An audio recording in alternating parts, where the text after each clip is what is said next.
Good afternoon and welcome to today's Me RIT webinar, part of a series created exclusively for RIT alumni as part of the RIT for Life commitment to your continued education. I'm Lydia Palmer, Senior Director of Marketing and Communications in the Division of Development and Alumni Relations, and I am your moderator for today's webinar. Before we begin, let's take a moment to ensure that everyone is ready and familiar with the presentation tools. RIT's Me RIT webinar series has transitioned to a new webinar provider, and we want to be sure that you understand some of the changes in your webinar window. All participants in today's webinar have joined in mute mode and cannot be heard during the presentation. However, we absolutely encourage participation. To submit your questions at any time, please enter them in the chat box. The chat box can be opened by clicking on the chat tab at the right of your Livestorm window. We will make every effort to address all your comments and questions throughout the webinar. You are joining today's webinar using broadcast audio. If for any reason you wish to dial in by phone, please click on the Help button to the left of the chat tab at the top of the presentation window. The Help button has a speech bubble with a question mark inside. Click on the third option to view the phone number to call and the access code. Live captioning is also being provided during the webinar, and you can find the link to access that in the chat box. Note that today's webinar will be recorded and made available, complete with captions, in approximately 1 week following today's event. All participants will receive an email with the link to the recording. If you have any technical questions, please enter those into the chat box as well, and we will do our best to get you the appropriate answers. And with that, let's get started. Today's webinar is doing a comprehensive college search, insider tips, and recommendations. Our guest presenter is Ian Mortimer, RIT's own Vice President of Enrollment Management and a proud 2004 MBA alumnus of the Saunders College of Business. Mr. Mortimer is an enrollment management professional with more than 25 years of experience in higher education. He joined RIT in 2018, and prior to that, he served as Vice President for Enrollment Management at Nazareth College in Rochester and Champlain College in Vermont. During his tenure at Nazareth, his team helped the college reach its largest classes in history, increase selectivity, and improved visible and geographic diversity, and improved Nazareth's market position. At Champlain College, Mr. Mortimer's team again increased enrollment and strengthened the college market position while also improving accessibility for underserved student populations. Mr. Mortimer has also served in admissions positions at St. Bonaventure University, American University, and Walden University. He also served at higher education firms DataTel and Inside Track, and as an associate consultant for Ruffalo Noel Levitz. In addition to his Saunders MBA, Mr. Mortimer holds an MSED in counseling psychology and a BS in English, both from St. Bonaventure University. Ian, we're happy to have you here with us today, and our audience is all yours. Great. Well, thank you very much, and thank you for those in the cyber world for taking some time and listening and hopefully learning a little bit more about the college search process. So my agenda for the next 30 to 40 minutes is to do my best to kind of give you an understanding of what this process should look like, and coming from the vantage point of those who do it well. So what we'll be talking about is how do you start this process? How do you balance all of the information that will be coming at you as you research and make evaluations on college?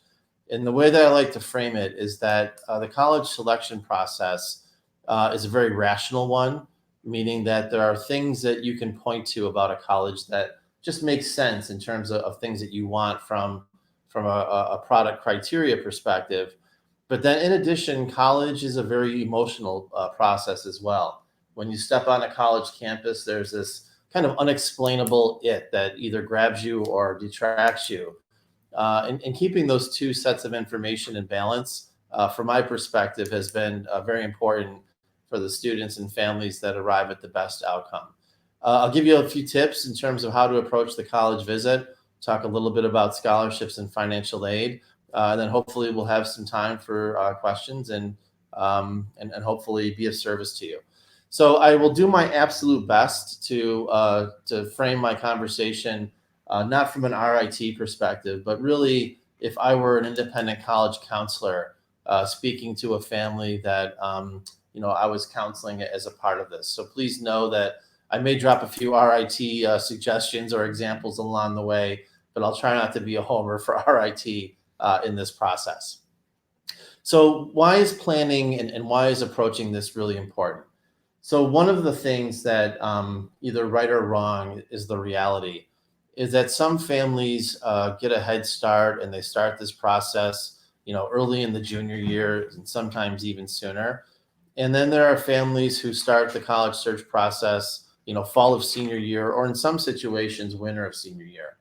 And without exception, the families and the students that take the amount of necessary time to do the thoughtful research and to do the planning and to do iterative evaluations in terms of what's important to them in terms and align that with what different options are, they without exception usually end up in the right spot.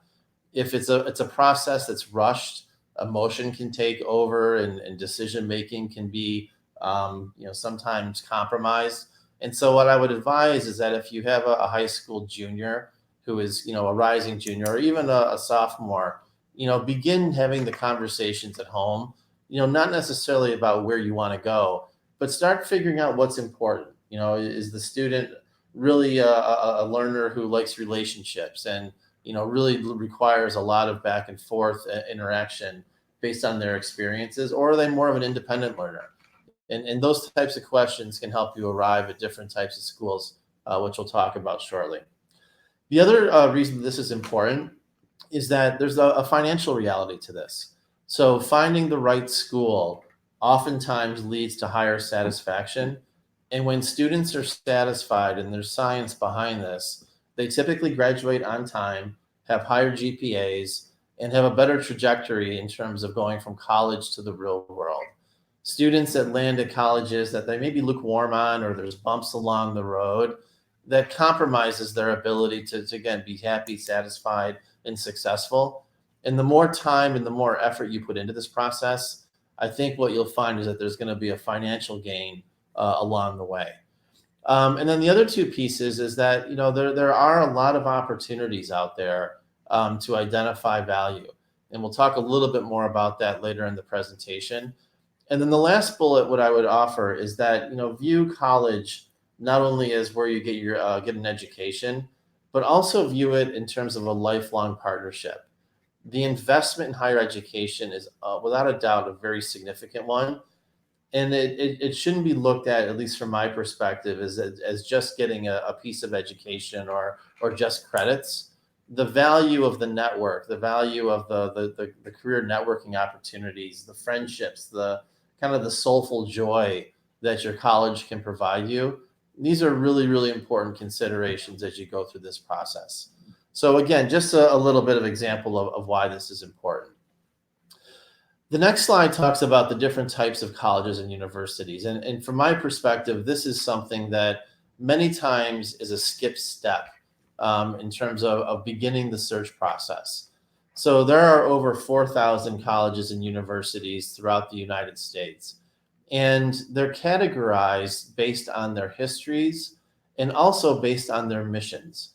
And so when you think about liberal arts colleges, these are places that are typically smaller, and their curriculums, meaning their course content, are a little bit more open-ended. And so students typically don't go to a liberal arts college because they want to get trained or because they want to have, a very kind of very narrow experience. They go to a liberal arts college typically because they're very intellectually curious. And they want a lot of engagement across a huge array of subjects that allow that curiosity to take form and shape. And so if your son or daughter is kind of one of those individuals, liberal arts places may be good options. There's also a category called comprehensive universities. And what these places are is that these are larger institutions, places like Syracuse or Binghamton University, to name a few, that have different colleges in place that try and take a large organization and make it smaller based on different topical areas such as business or engineering or technology, or things that are categorized typically by career outcomes. And so large institutions are typically categorized by comprehensive. The third bullet is a category that is a very small category in higher education, and one that I believe in very much so. And RIT is a shining example of that. And what co-op colleges and universities, one of their strengths is that they have a strong integration between academics and career development. And that means, in very simple terms, that there's a connection between what the student learns in the classroom and its immediate employability or its immediate relevance to the happenings and goings on in the job marketplace. So here at RIT, as an example, we have an office that only works with students and helping them find paid work experiences as a part of their education.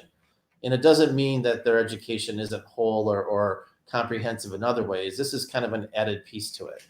Co-op institutions, in addition to RIT, would be places like Drexel University in Philadelphia, Northeastern University in Boston, and the University of Cincinnati, which is in the southern end of Ohio. So co-op schools like RIT have a deep commitment to relevance within the current marketplace. What we're seeing also in higher education is more and more schools looking to doing hybrid delivery, meaning that they're limited residencies where you spend part of the experience on a college campus, and then the other half, working online or working asynchronously. Oftentimes, these institutions cater to working adults, individuals in the military, but these are absolutely options.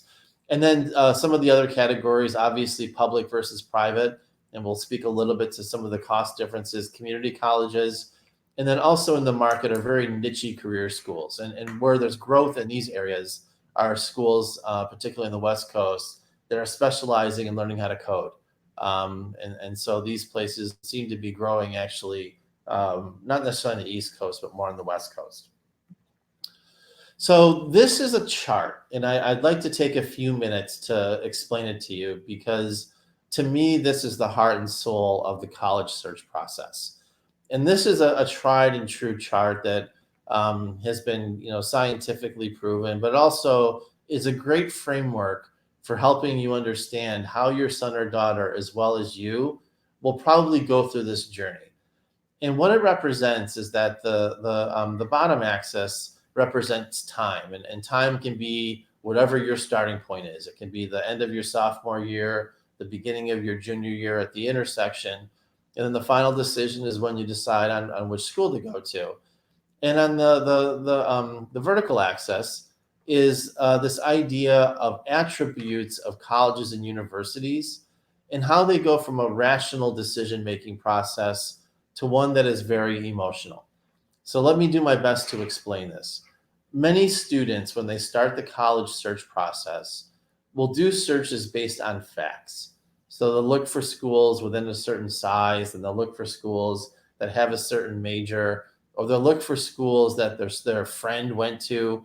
And these are things that are typically supported by data or are supported by factual information. And when you talk with students and guidance counselors, those are usually the initial conversations. It's where do you want to be? What do you want to study? How big of a school? Urban, suburban versus rural? And they're very rational inputs. Once a student starts making a collection of those schools that meet those criteria, then the process becomes much more emotional, where 8 schools may have met the criteria that started the process. But as the student kind of learns more about the soul or the DNA or what the school's values are or what it represents, then it becomes much more of an emotional process.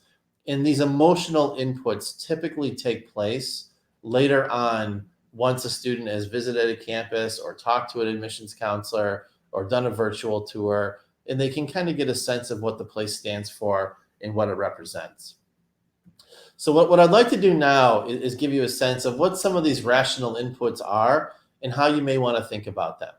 So without a doubt, many students start their process around major. And so does the school have the major? And then also they try and capture if that major is a high quality program at that particular institution. So using RIT as an example, we have a lot of reputation in engineering and technology, part based on our name, but also based on a lot of success that has happened within those spaces that's been very visible. It is not to say that we don't have incredible programs in business and liberal arts and healthcare, because we do, but there's this kind of major reputation piece that is absolutely in play within the market. And schools and students look at those things as inputs. There's also, since the recession of 2008, a lot of families are looking at career and outcome data as a way to quantify the value of the institution. And I'm going to share with you a little bit of a buyer beware data point as a part of this. So since 2008, when the recession took shape and form, a lot of colleges and universities realized that for them to be relevant, they had to adjust their mission to having some kind of a relevance to career and outcomes. And so every college and university now claims 96% acceptance or placement rate, 98% placement rate, 12 months out of graduation, and the list goes on and on. And the thing that I would encourage you to do as consumers is ask the question, what percent of your graduating class are you claiming those statistics upon? And I think what you'll find is that many colleges and universities have a very narrow window of what they know about their graduates immediately after college. The national average is hovering around 40%, what's called a knowledge rate. And that is good and all, but the statistics are only predicated on 40% of their graduating classes. Here at RIT, again, not to be too much of a homer, but we are a very serious place about capturing where our students go. Our knowledge rate in terms of where our graduates are 12 months out of graduation, is in the high 80s, low 90s year over year. So when we make a claim about what our graduates are doing, it's based on important information that is captured that happens within our career services area. Student to faculty ratio, arguably the most overused and unimportant data point in the college search process. There are a lot of great schools that have student to faculty ratios of 18:1. There are a lot of lousy schools who have student to faculty ratios of 1:6. And so I would not use this data point I wouldn't give too much weight to this information, particularly as you're trying to assess quality. Distance from home is a very important thing to talk about within your family, and to be kind of candid and to be very open and honest about the comfort level of your son or daughter, being away from home. It is okay to choose a school that is relatively local.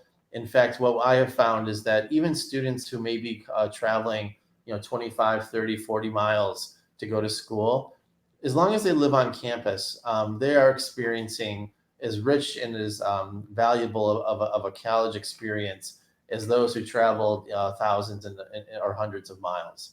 But having an understanding and a comfort level as to what that student's comfort is with distance is really, really important. And then the last two bullets are very important. One is a college credit transfer. So good students are increasingly taking a lot more AP classes, as well as a lot more college courses at their home community colleges or other institutions. And the way that college credit comes in is oftentimes predicated on the major that the student is going to be studying, as well as the policies and the governance around that institution. And so if you're a family that really is choosing to maximize and optimize all of this college credit that has accrued, please take the time to ask the detailed questions in terms of how that credit will transfer into the degree program rather than just the institution. And then this last one is more for the parents. And this to me is as important as anything, is that as a family, you are investing a significant amount of resource into the long-term success of that university, college, or institution. The reputation, the brand, the respect that the name presents on a resume or in the job market is really, really important. And have an understanding when you're engaging with different colleges and universities, what is their long-term view of themselves in 10, 15, 20 years?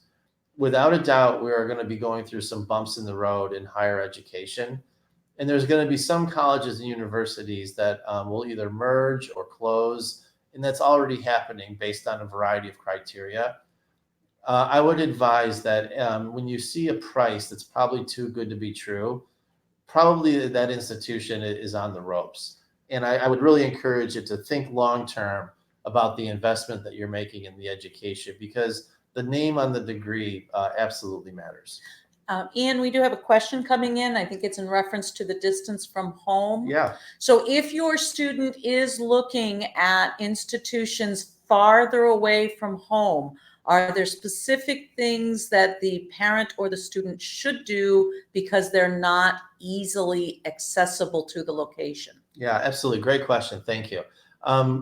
What I observe for families who have asked this question and tried to manage it is, one thing is trying to find some creature comforts that the student values that are within that geography or within that culture.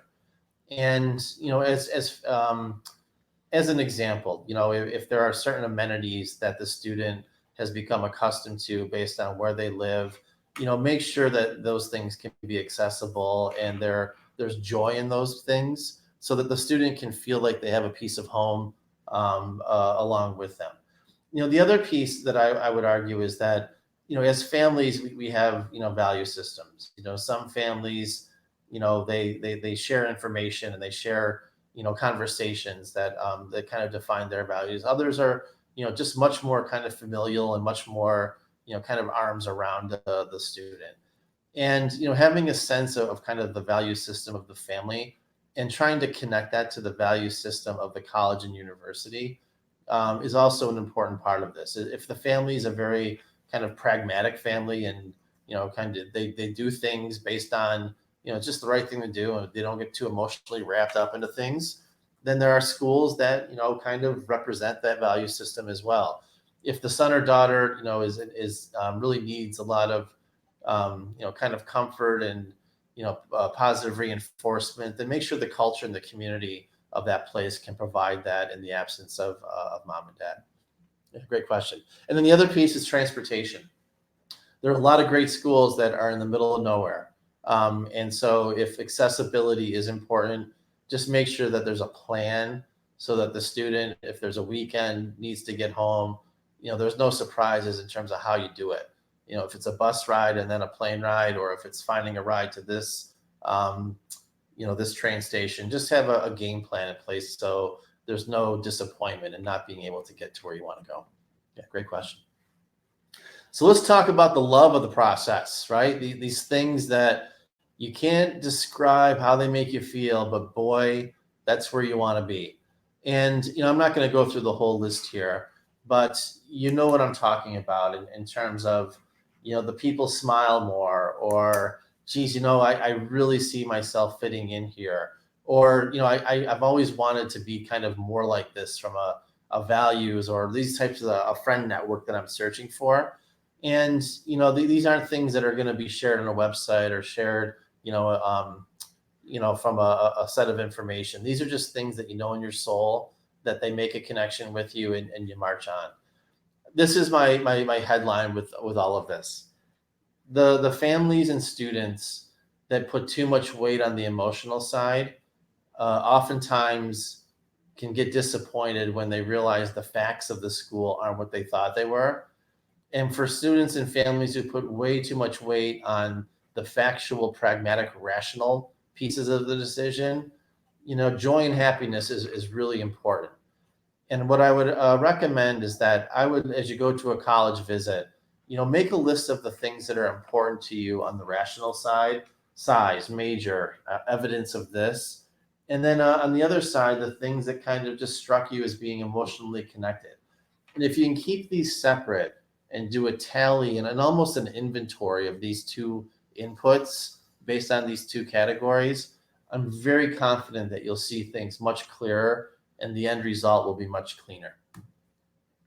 So let's transition to the campus visit.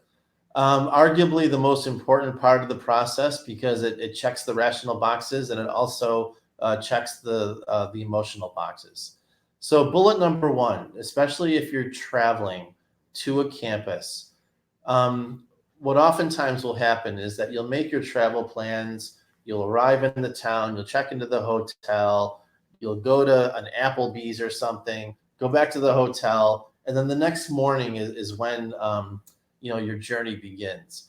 What I have found is that families, and we do this with my children, is that we walk around the campus the night before and get a sense of the unmarketed experience at that college campus. More importantly, college students are night owls, and the energy and the environment from which a college campus comes alive, from 6 o'clock on, will give you a pretty good signal of what it's like to live and learn there. Students are very willing to share perspective and input if you go up to them and ask them. And if they're a little staid or a little standoffish, then that gives you a signal of, maybe how students are like there. And so what you're searching for is kind of the unfiltered reality. Food to Generation Z is really important, and I think it's absolutely correct. So, questions around obviously allergies and things that are important to the health and well-being, but there's always also a value system that many students have in terms of the food that they consume. And so if on the latter, you're very interested in understanding the sustainability practices of that dining facility, the sourcing of the food, those questions, make sure you ask those and make sure you get the detailed questions or answers. Sit down on a class, very, very important if you want to see what the educational culture is. Have an interview so you can make sure that you have all of your questions answered. And then kind of similar to the first bullet, many campuses have programming that attends in the evenings, whether it's an athletic event or a play or a musical theater or a lecture or, whatever it may be. Pop your head in and get a sense of what the engagement is around that particular activity. And I think what you'll find is that will give you a sense of what the community is like as a whole. And as I've mentioned before, do not accept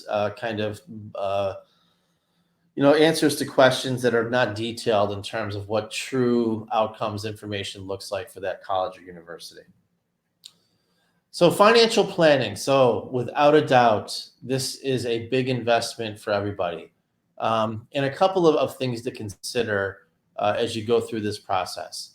First of all, outside of the top 20 or 30 schools nationally who do most of their aid packaging based on purely need, most colleges and universities engage in a merit scholarship program process. And I share that with you because this is usually the funding that gets the price of a college or university more equitable with the other schools you may be looking at, but also public institutions oftentimes as well. So as you're going through this process and you're seeing large sticker prices, those oftentimes can be a signal of history and quality, but don't dismiss a college just because its tuition is X in the middle of the process. You as a student have a unique asset that colleges and universities oftentimes are competing for. And there may be things that you do or have that you're unaware of that could be very desirable for that particular institution that you won't know until you go through the whole process. In the end, you will have the opportunity to assess cost in comparison to all the rational information and emotional information, but let the process work itself through. The other thing I would suggest is that relationships matter. And what I mean by that is that on the admissions side, if there are 10 spots left for a place and there are 15 students, an admissions committee, just by bias of knowing people, will, if they know a student and they know who they are and they've had a conversation with them and it's been very positive and productive, chances are that student's going to get that spot over a student who has just applied and just provided information. So as you whittle down the top 3 or 4 schools that you're looking at, get to know the person who is responsible for reading your file, as well as the financial aid counselor who is responsible for your geography or your major. Just like anything in life, relationships can have make a difference, especially as you get into the latter stages of this. The last bullet is the headline here, is that you're going to find a couple of schools that just meet all of your expectations, both rationally and emotionally. And from my perspective, to be happy, to know that there's going to be a good outcome at the end, that is worth extending, but never extend too much. There is a ceiling from which, that may be the greatest college or university on the planet, and it is absolutely the right fit. But there can be limitations, and I never advise families to over leverage beyond their means to make to invest in their son or daughter. You want to invest, stretch a little bit, but don't stretch too much. And that's the best advice I can give on that topic. So other inputs. There are places that your son or daughter is going to fall in love with, and they are going to separate themselves from the rest of the schools in that process. Early decision is a great admission cycle if your son or daughter falls in love with a particular institution. And here's the reason why, is that with early decision, you find out sooner if you're in or you're out. You also will have an understanding of the total costs after scholarships and grants. You'll oftentimes have an understanding of housing, and it oftentimes is preferred housing. And it's a very predictable process, and the timeline is accelerated. The nice thing about early decision is that if you get in and all of the financing works out, you're done. And you can sit back and you can look at the rest of your senior year and know that you found the college or university that is just a great fit for you. If it doesn't work out, either on the admissions or the aid side, you can refocus your attention and energy in a much more logical way, because the bias of the favorite institution is out of the picture. And it gives you plenty of time to find that next love and that next institution without having kind of a false hope, if you will, based on another institution. The second to last bullet, I think I've hammered this home fairly well, is to kind of compartmentalize how you think about the process. And then the last piece is have fun. The thing that is disheartening oftentimes is that, a family will walk in and they're completely freaked out or stressed out.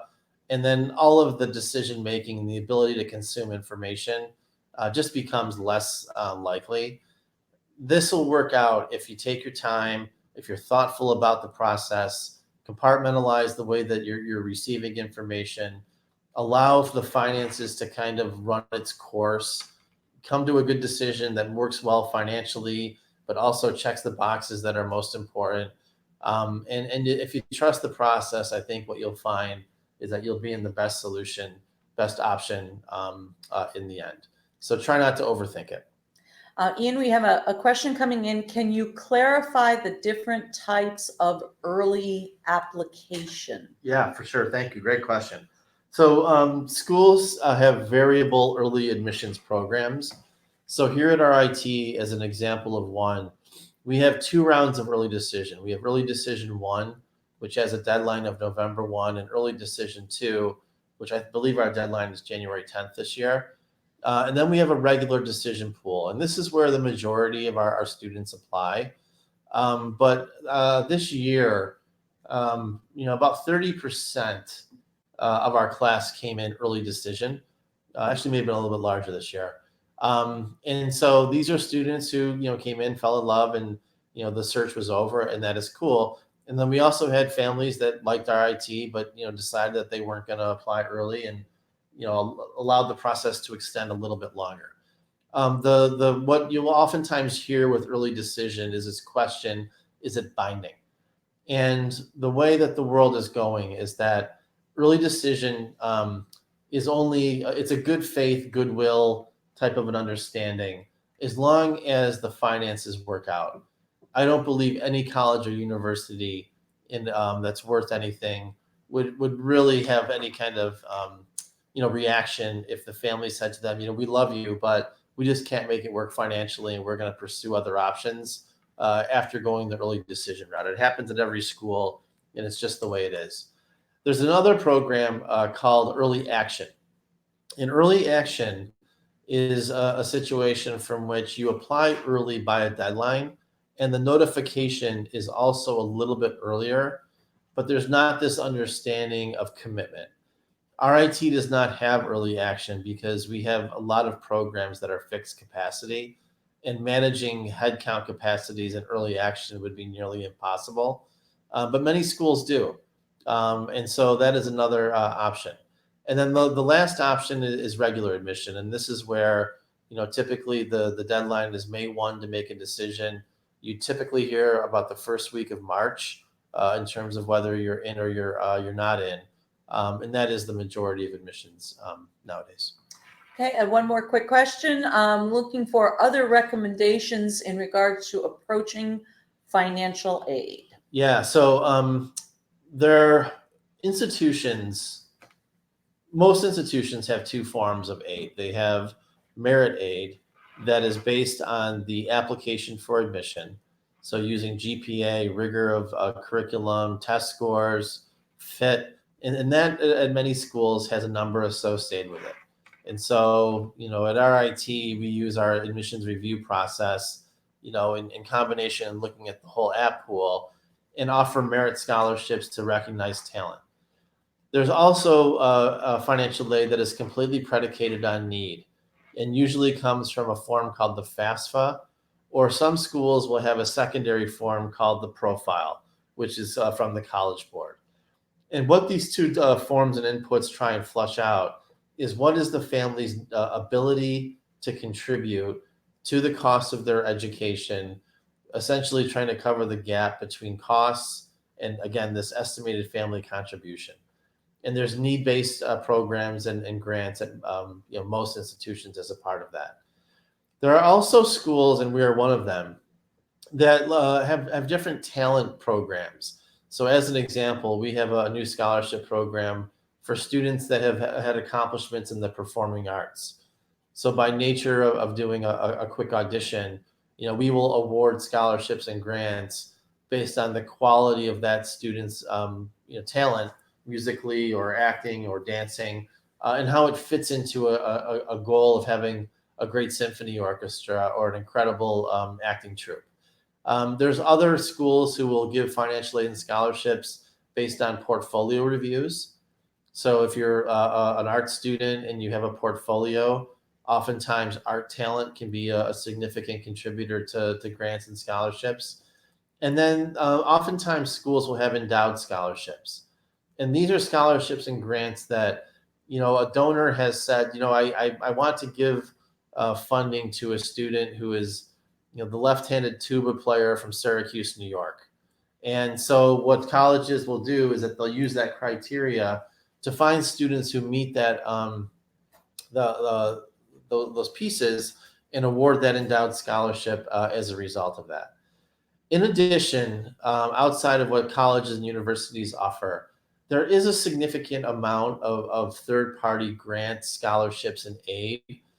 But however, from my perspective, I think it's very rare that these third-party grants and scholarships have too much weight or impact on the ability to afford a particular college or university.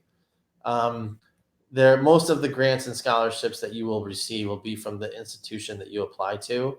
But, I would work with your guidance office or your, people within your school to identify colleges or scholarships and grants that others within that school have received.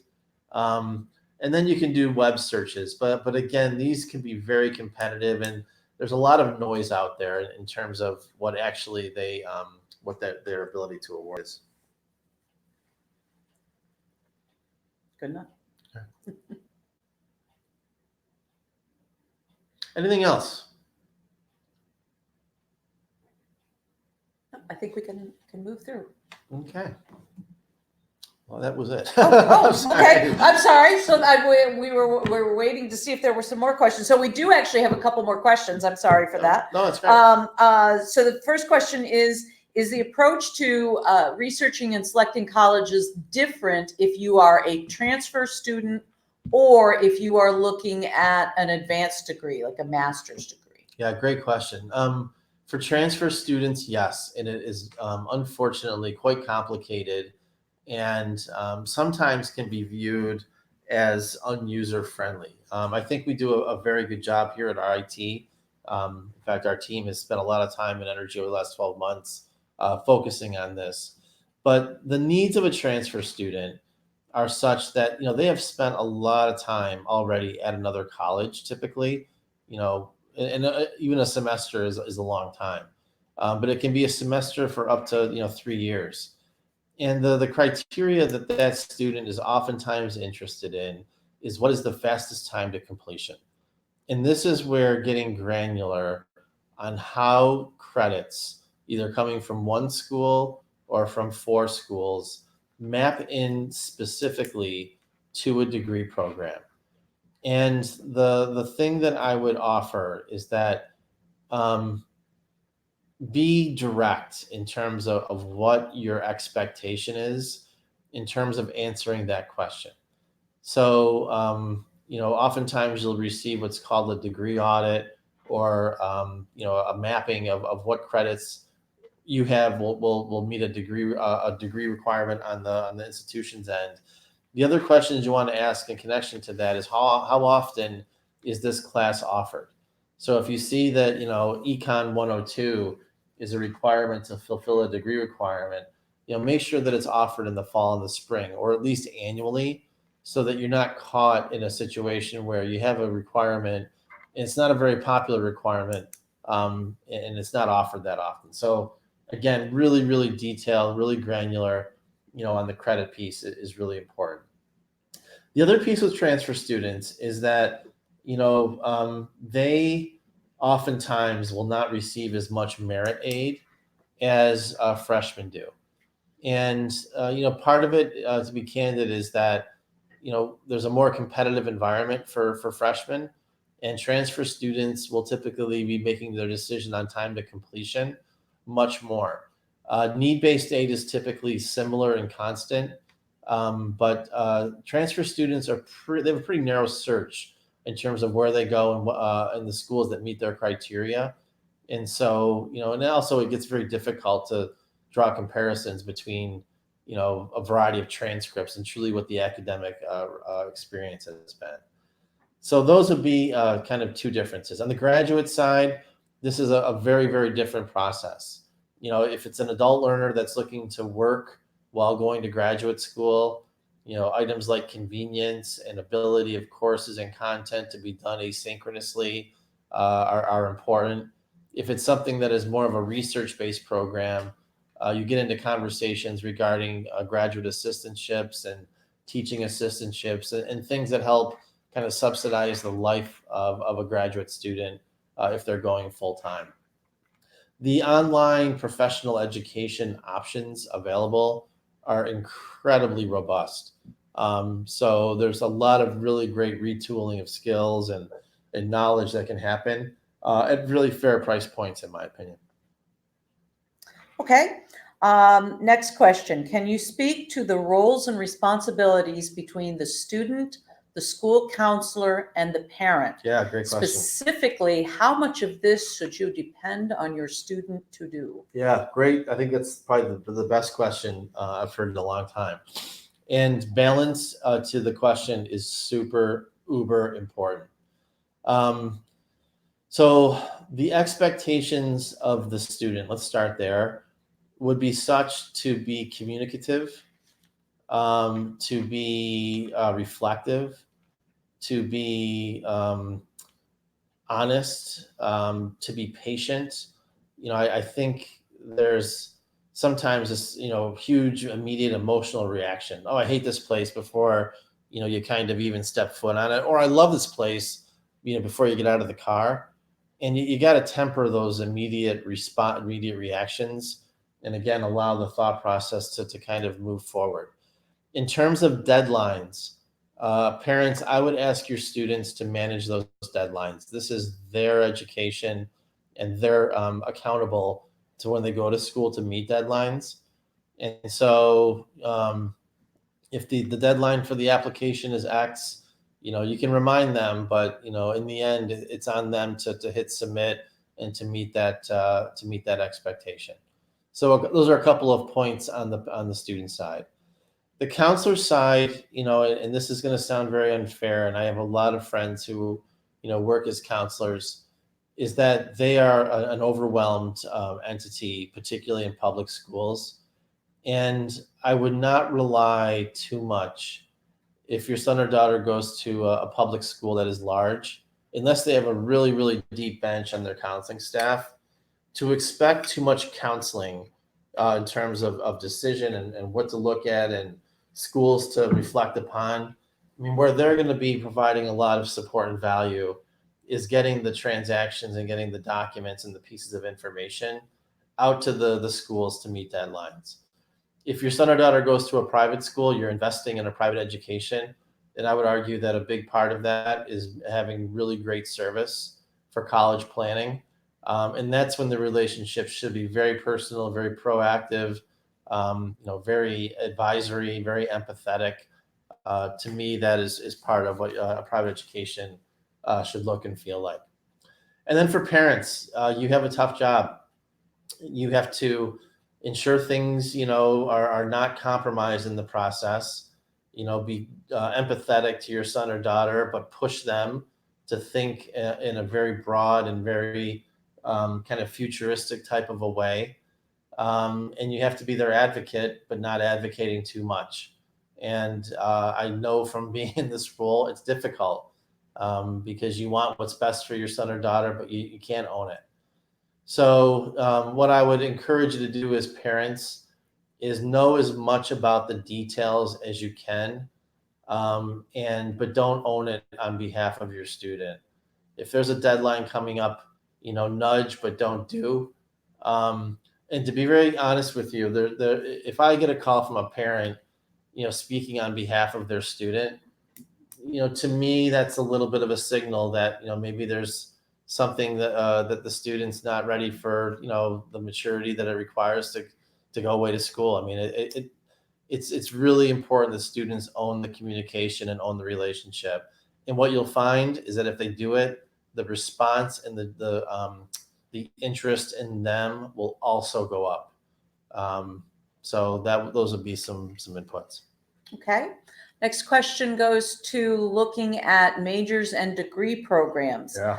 Can you speak to using minors and dual degrees? Yep. And also trends toward individual studies, make your own programs? Yeah, what a great question. So there's way too much weight put on major as a single input into the college process. And the reason being is that about 45% of students change their major once they're in college. So if we assume that a little less than half change, then the basis from which your college search process, if major was a consideration, becomes pretty insignificant and could lead you down the wrong path.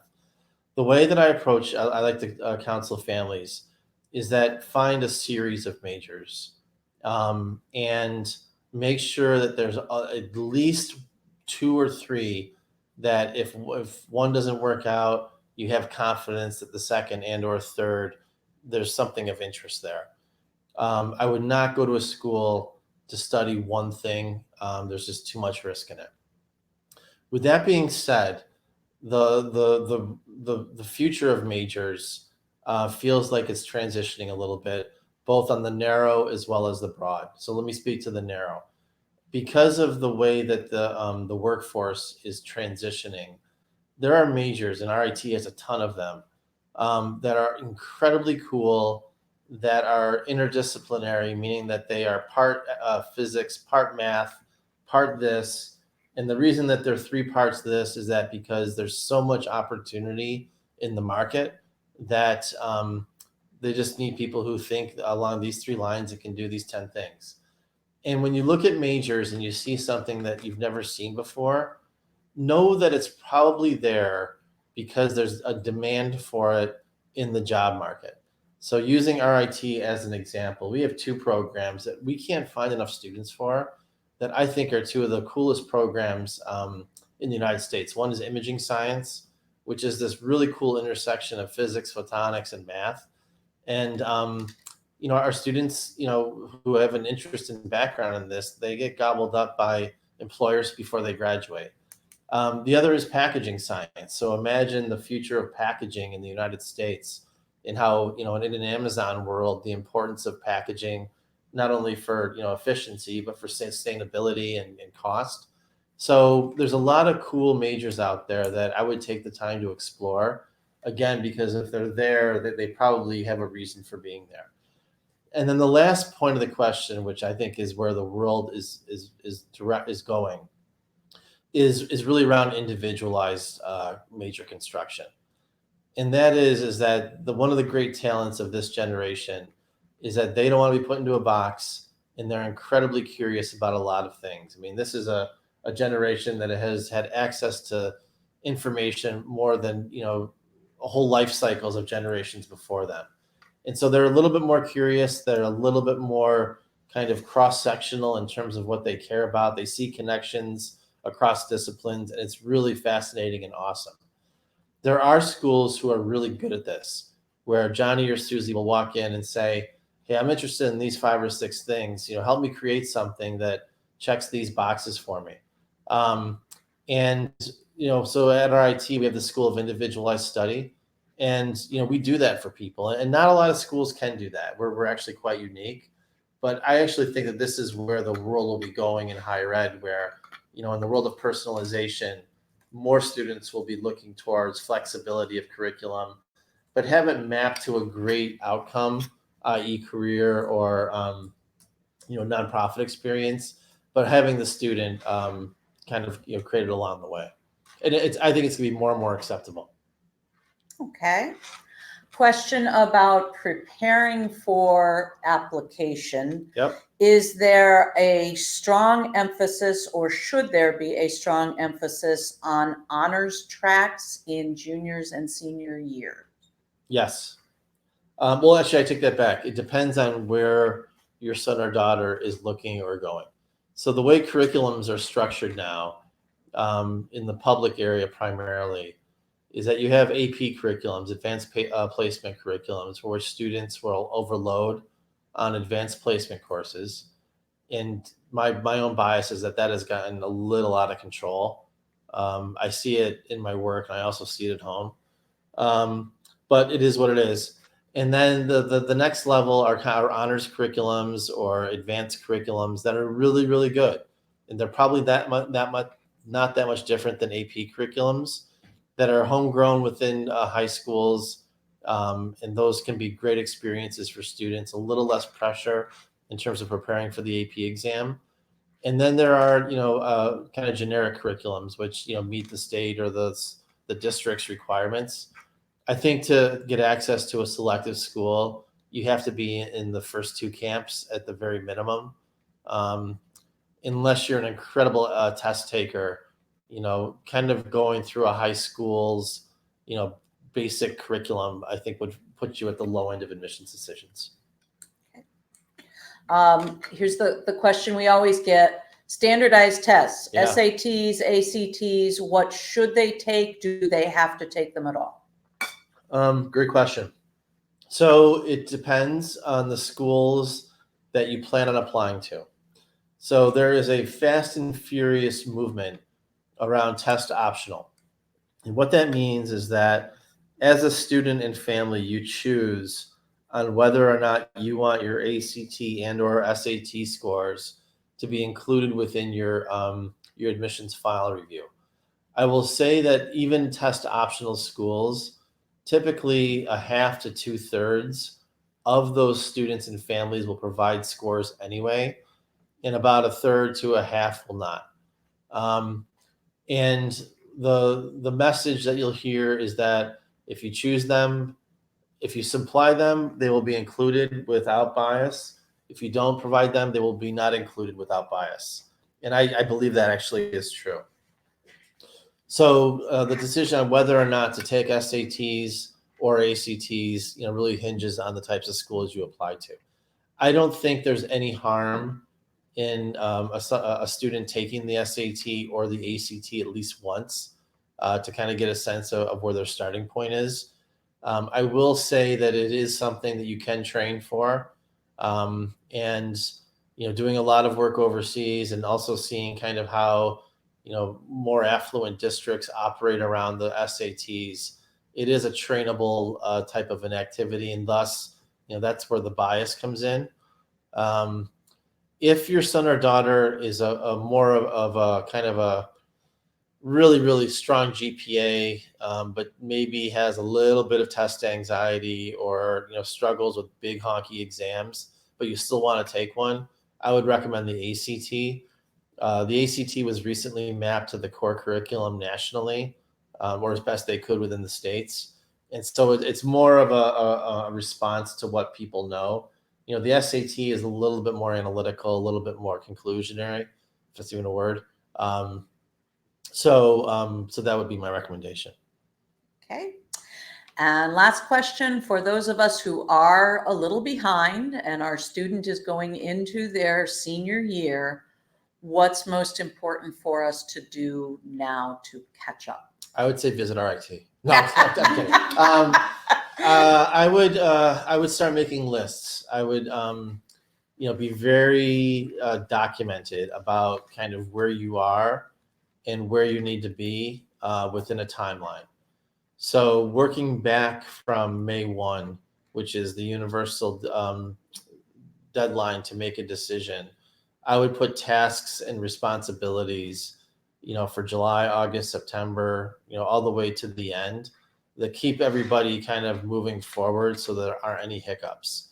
So July, or maybe even, this weekend, let's have a list of 8 schools and let's talk about why we think these are good options, not just listing them to list them, but having evidence that there's been some thought that went into them.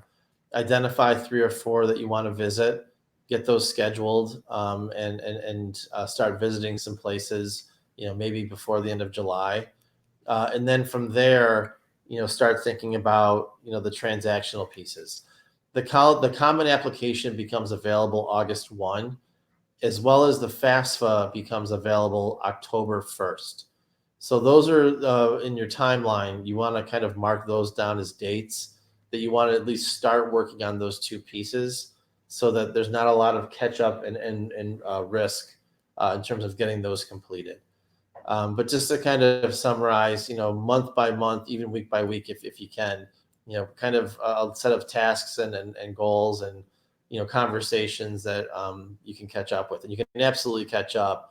But if you're going into September, October without a game plan, I think you'll find that it's just a little compromised. I think we could do a whole webinar on how to fill out the FAFSA. Yeah, sure. All right, well, that is all the time that we have for today. Any additional questions can be emailed to ritalum@rit.edu or tweeted to @RIT_alumni with the hashtag #MeRITWebinars, and we will direct your questions to Ian. Note that all participants will receive an email from us in about a week with a link to today's webinar recording. Many thanks to you, Ian, for sharing your expertise, and we thank our audience for taking time out of your day to be with us. Please join us on Friday, July 12th for our next MeRIT webinar, RIT for Life, How Your Alumni Experience is Changing. This is featuring the president of the RIT Alumni Association Board of Directors, Kevin Sheldon, and Executive Director of Alumni Relations, John Rodabaugh. Thank you again for joining us today. Please exit the webinar by simply closing your Livestorm window, and please do let us know what you thought of the webinar through a brief survey that you will receive via email. Have a great day. Oh, wait. Can I add one point? Is it too late? No, go right ahead. If you have questions around anything, please feel free to email me directly. It's ian.mortimer@rit.edu. and I'd be happy to respond to any follow-up questions, specific things that you want to talk about regarding your personal situation. Happy to do that. Terrific. Thank you so much. Yep. All right. Thanks, everyone, and have a great day.